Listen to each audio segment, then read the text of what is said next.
Last lecture में जो हम लोगों ने कवर किया था वो पॉजिटिव फीडबैक,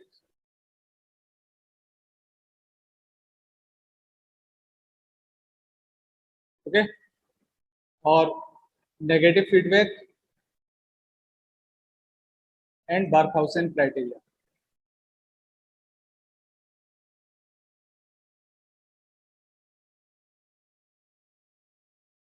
क्लियर? ये सारी चीज हमने लास्ट लेक्चर में कवर की थी। ये कवर क्यों की थी? इसका रीजन ये था कि जो पॉजिटिव फीडबैक है उसी का यूज करके हम क्या डिजाइन कर रहे हैं, ऑसिलेटर डिजाइन कर रहे हैं, और जो नेगेटिव फीडबैक है उसका यूज करके हम एम्पलीफायर्स डिजाइन करते हैं। ठीक है, तो इस यूनिट में आपके जो लास्ट 2 टॉपिक्स हैं, that is RC phase shift oscillator and wheel bridge oscillator.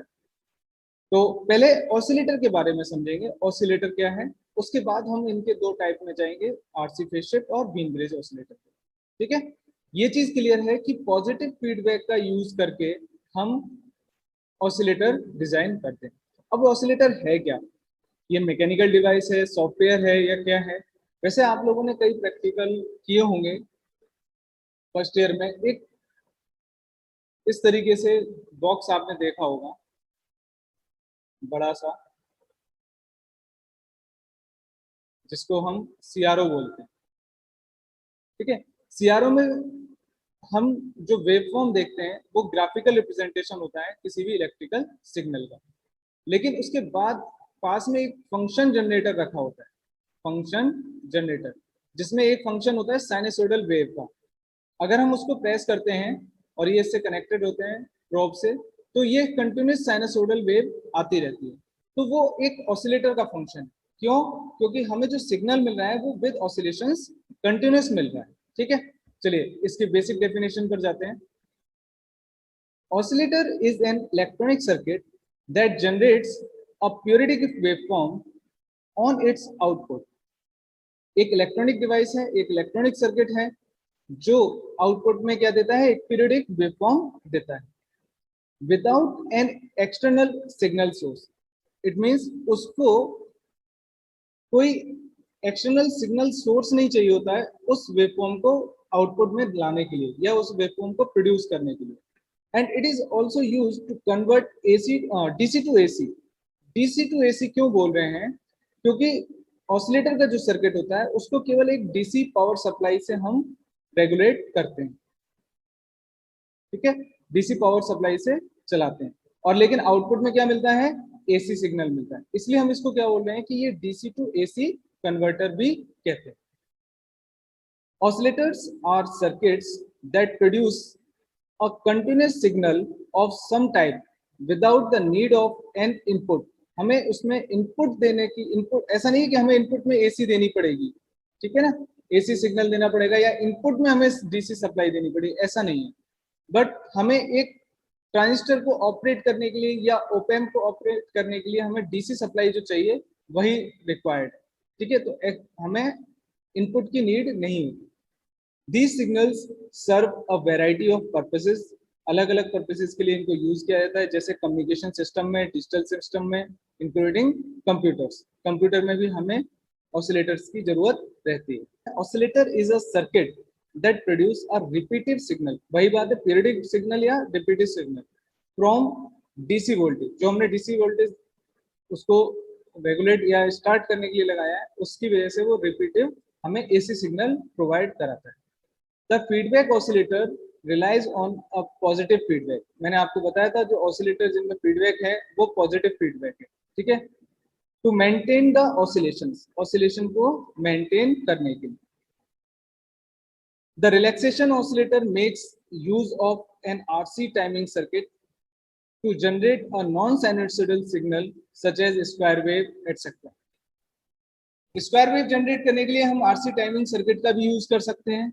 ठीक है, उसको हम बोलते हैं रिलैक्सेशन ऑसिलेटर। एक एग्जांपल आपको डायग्राम से समझ में आ रहा होगा कि जो ऑसिलेटर एक सर्किट है, एक डिवाइस है, उसमें हमने देखिए डीसी सप्लाई वोल्टेज दिया हुआ है, ये एज एन इनपुट नहीं है, बट इसको स्टार्ट करने के लिए हमें डीसी एक बार में देनी पड़ेगी। ठीक है, अब इस ऑसिलेटर से हमें different form of wave obtain होती है। First one is sinusoidal wave, जो कुछ इस तरीके की दिखती है। Second one is square wave, यानी जो वेव है वो स्क्वायर है, लेकिन देखिए कंटिन्यूस है और रिपीटिव है, सिमिलर रिपीटिशन हो रहा है। And next one is sawtooth wave, कुछ ये सॉटूथ की तरह वेव आपको जनरेट होगी। इनको जनरेट करने के लिए इनके पीछे जो सर्किटरी है वो डिफरेंट डिफरेंट होती है। ठीक,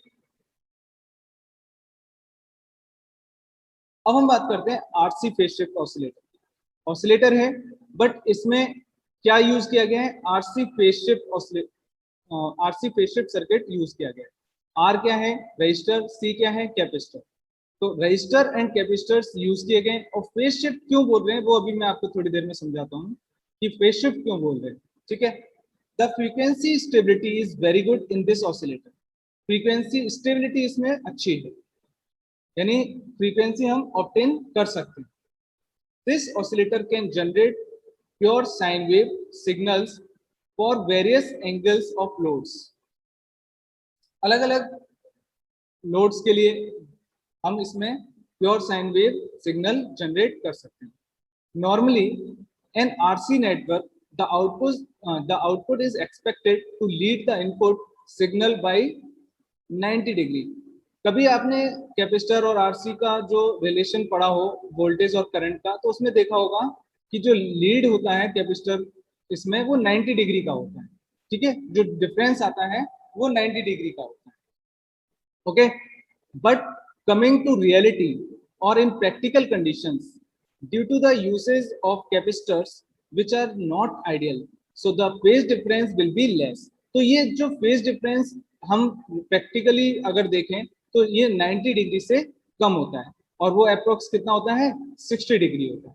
क्लियर, अगर हम एक फेज शिफ्ट, एक आरसी फेज शिफ्ट, देखिए आर और सी यहाँ कनेक्टेड है। ठीक है, इनपुट में 0 डिग्री पर आपने एक सिग्नल दिया, तो आउटपुट में अप्रोक्स 60 डिग्री का फेज शिफ्ट आपको मिलेगा।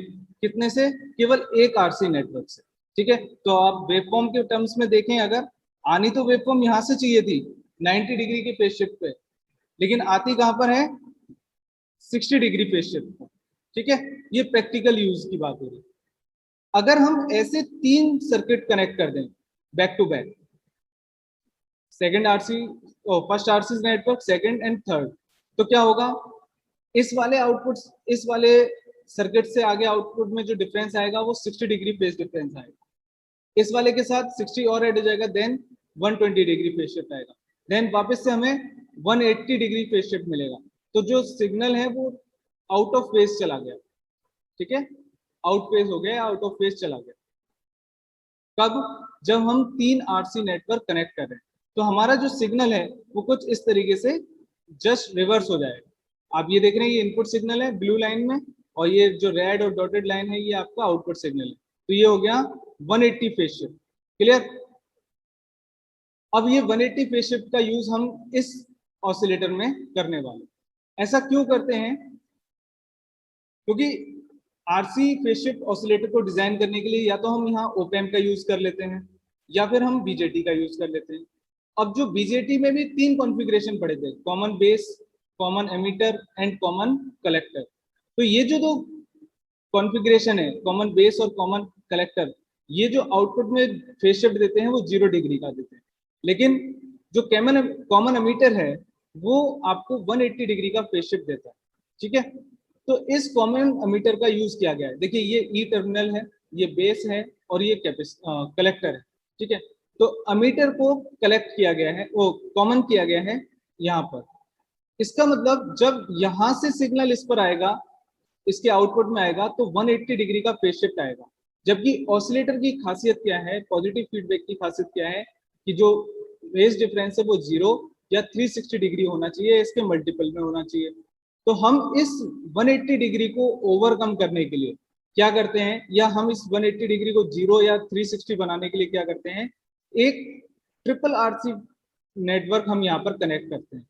इसका क्या बेनिफिट हुआ, देखो 180 डिग्री तो ये दे रहा है, इससे 60 मिला, इससे 120 और इससे 180, तो 180 180 360, यानी जो आउटपुट आएगा फाइनली वो हमारा 360 फेज डिफरेंस पर होगा।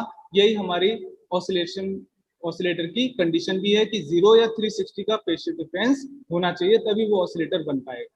ठीक है, तो इस तरीके से RC phase shift oscillator design किया जाता है।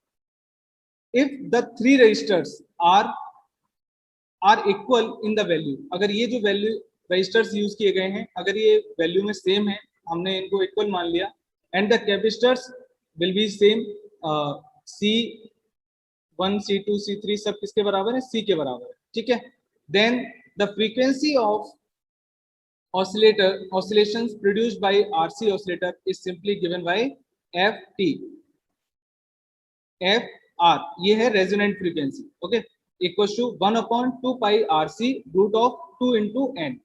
अब यहाँ पर FR क्या है, रेजोनेंट फ्रीक्वेंसी है जो आउटपुट फ्रीक्वेंसी है इन हर्ट्ज।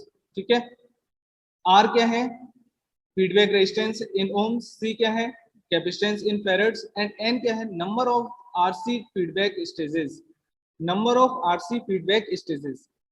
अब यहाँ पर ऐसा नहीं है कि 3 से ही काम चल जाए, अगर मान लो वो 60 डिग्री प्रोवाइड करा ही नहीं पा रहे, 30 डिग्री प्रोवाइड करा पा रहे हैं, तो हम उस केस में यहाँ जो स्टेजेस हैं वो इंक्रीज भी कर सकते हैं।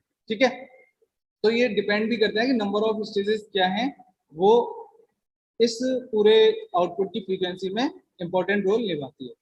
तो ये है आपका wheel bridge RC phase shift oscillator. Okay, कुछ एडवांटेजेस हैं आरसी फेज शिफ्ट ऑसिलेटर की। It does not require transformers और इंडक्टर्स, इसमें आपको अलग से ट्रांसफॉर्मर्स और इंडक्टर्स की जरूरत नहीं पड़ेगी क्योंकि हम इसको इनपुट सप्लाई दे ही नहीं रहे। ठीक है ना, इनपुट सप्लाई देते हैं तब हम वहां पर इनपुट पे ट्रांसफॉर्मर लगाते हैं यहाँ पर ऐसे। ठीक है, it can be use to produce very low frequency, बहुत कम फ्रीक्वेंसी पर सिग्नल मतलब बहुत लो फ्रीक्वेंसी का सिग्नल ये जनरेट कर सकता है। The circuit provides good frequency stability, ये स्टार्टिंग में हमने पढ़ लिया था कि जो आरसी फेज शिफ्ट ऑसिलेटर है वो फ्रीक्वेंसी स्टेबिलिटी उसकी हाई रहती है। डिसएडवांटेज क्या है, the starting the oscillation is difficult as the feedback is small. अब हमने इसमें कोई इनपुट तो दिया नहीं है, इनपुट सप्लाई तो दी नहीं है, अब जो कुछ भी रन हो रहा है वो स्टार्टिंग या तो वीसी सप्लाई जो वीसीसी सप्लाई है उससे रन हो रहा है, या जो फीडबैक आ रहा है उससे रन हो रहा है।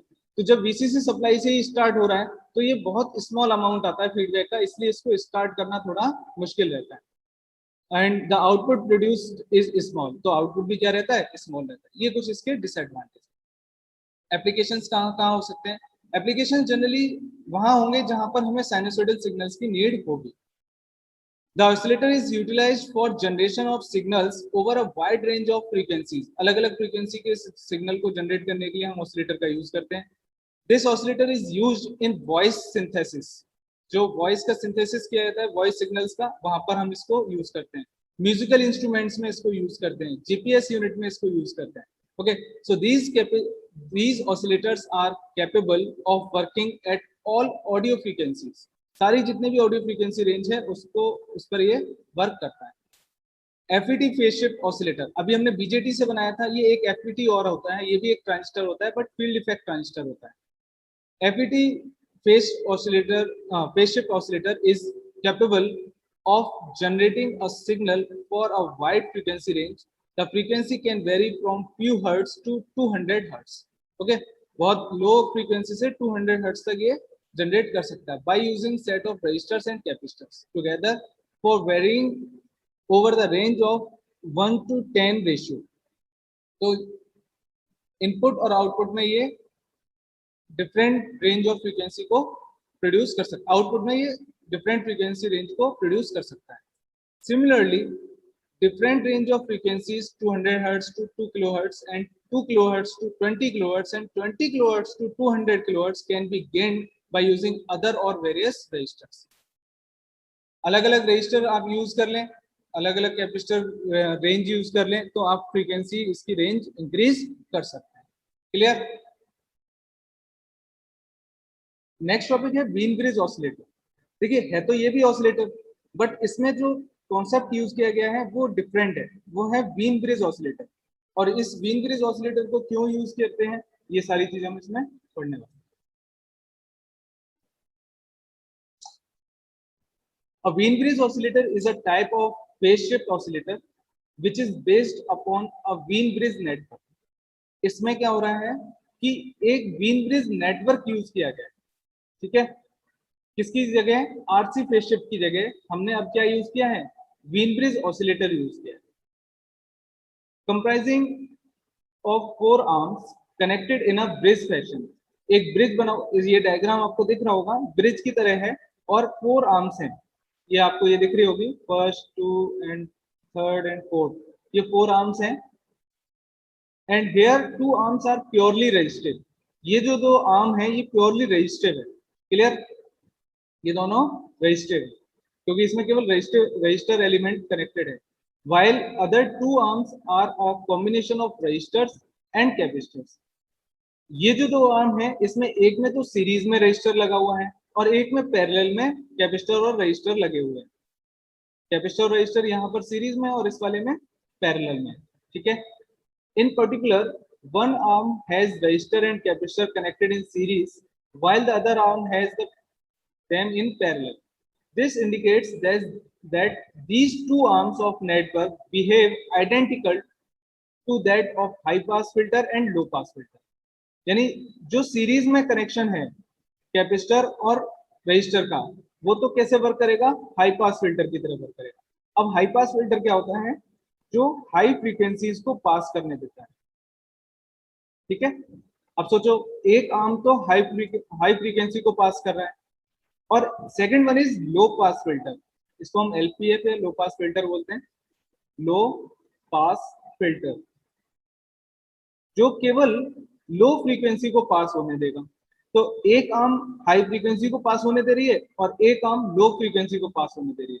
क्लियर, यानी हमारे पास जो रेंज आएगी, जो बैंडविड्थ आएगी, वो बहुत बड़ी आएगी क्योंकि लो फ्रीक्वेंसी भी पास हो रही है और हाई फ्रीक्वेंसी भी पास हो रही है, ठीक है। तो ये इसको अलग से बना के दिखा दिया गया है कि ये हाई पास फिल्टर है जो सीरीज में कनेक्टेड है और ये लो पास फिल्टर है जो पैरेलल में कनेक्टेड है। अब जो सर्किट डिजाइन होगा बीम ब्रिज ऑसिलेटर का, वो कुछ इस तरीके से होगा जिसमें आपके पास दो ट्रांजिस्टर्स हैं। देखिए ये दो ट्रांजिस्टर है। अब इन दो ट्रांजिस्टर को यूज करने का क्या पर्पस है, क्योंकि ये जो व्हीन ब्रिज ऑसिलेटर का जो हम आउटपुट ले रहे हैं, यहां से जो आउटपुट आएगा फेड होगा इसमें Q1 ट्रांजिस्टर में, उस वो जीरो फेज शिफ्ट का होता है। किसका होता है, जीरो फेज शिफ्ट का, क्योंकि ये जो व्हीन ब्रिज ऑसिलेटर है वो आउटपुट में कोई भी फेज शिफ्ट नहीं देता। लेकिन हमारा ट्रांजिस्टर तो कॉमन एमिटर फेज में कनेक्टेड है, तो ये दे रहा है हमारा 180 फेज शिफ्ट। लेकिन ऑसिलेटर बनाने के लिए हमें 180 फेज शिफ्ट तो चाहिए ही नहीं, हमें तो 0 या 360 डिग्री चाहिए। तो हमने सेकंड स्टेज और लगाई ट्रांजिस्टर की, जो वापस से 180 देगा, तो ओवरऑल जो फेज शिफ्ट होगा वो 360 डिग्री हमें मिलेगा, ठीक है। अब कॉमन एमिटर ही क्यों यूज करते हैं, क्योंकि इसके जो इनपुट आउटपुट रेजिस्टेंस होते हैं वो मॉडरेट रहते हैं, वो सभी के लिए काम कर जाते हैं। जबकि जो कॉमन बेस है या कॉमन कलेक्टर है, वो किसी का इनपुट हाई है, किसी का लो है, किसी का लो आउटपुट है, तो वो सारी चीजें मैटर करती है, इसलिए हम कॉमन एमिटर ज्यादा यूज करते हैं।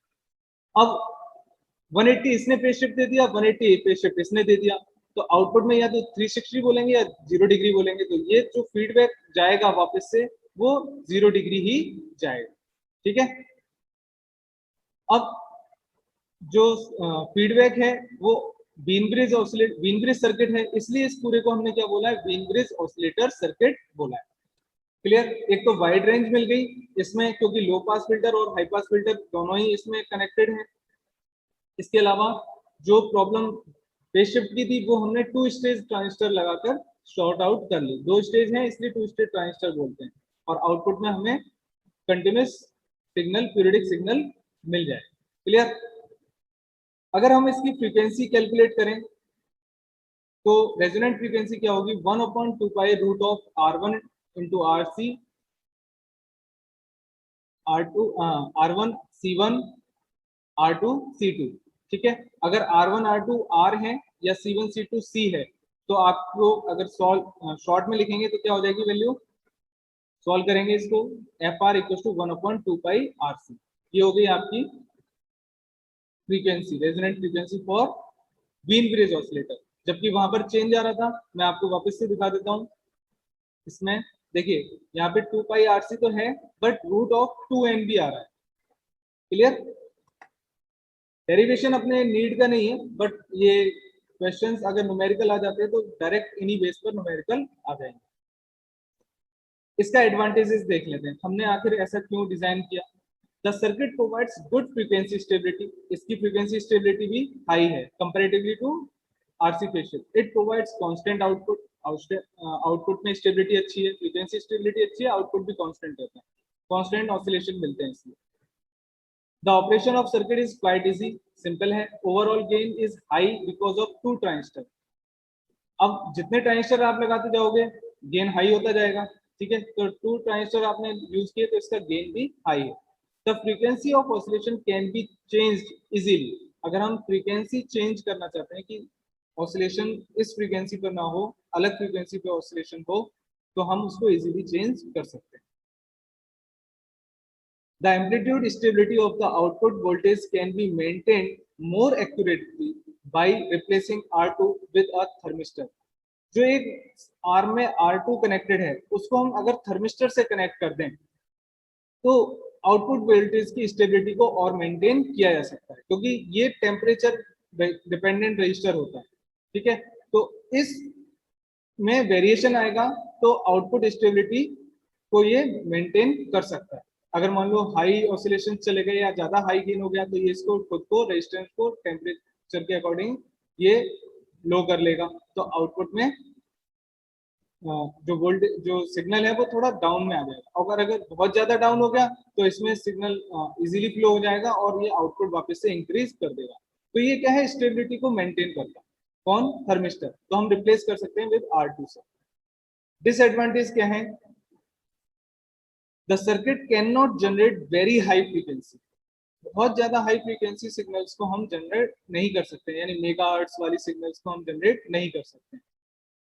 2 transistors and number of components are required for the circuit construction. अब 2 ट्रांजिस्टर चाहिए होते हैं। 2 ट्रांजिस्टर को लेने का ड्रॉबैक क्या होता है कि जो जब भी हम फैब्रिकेट करते हैं तो 2 ट्रांजिस्टर कभी भी एक जैसा बिहेवियर हमेशा नहीं दे सकते, ठीक है ना। बहुत ज्यादा सिमिलर ट्रांजिस्टर्स नहीं हो सकते।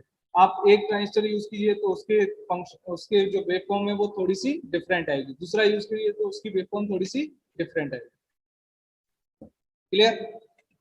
तो इसलिए और वेरियस कंपोनेंट हमें यूज करने पड़े, आपने देखा होगा उसके कंपैरिजन में कंपोनेंट्स बहुत ज्यादा लगे हुए, ठीक है, जिसकी वजह से कंस्ट्रक्शन करने में प्रॉब्लम रहती है।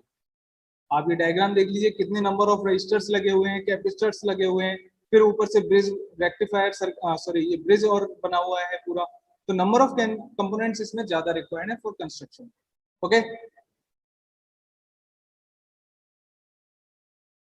तो ये दोनों टॉपिक आपके यहाँ पर कंप्लीट होते हैं और ये आपकी यूनिट 3 जो है वो कंप्लीट होती है।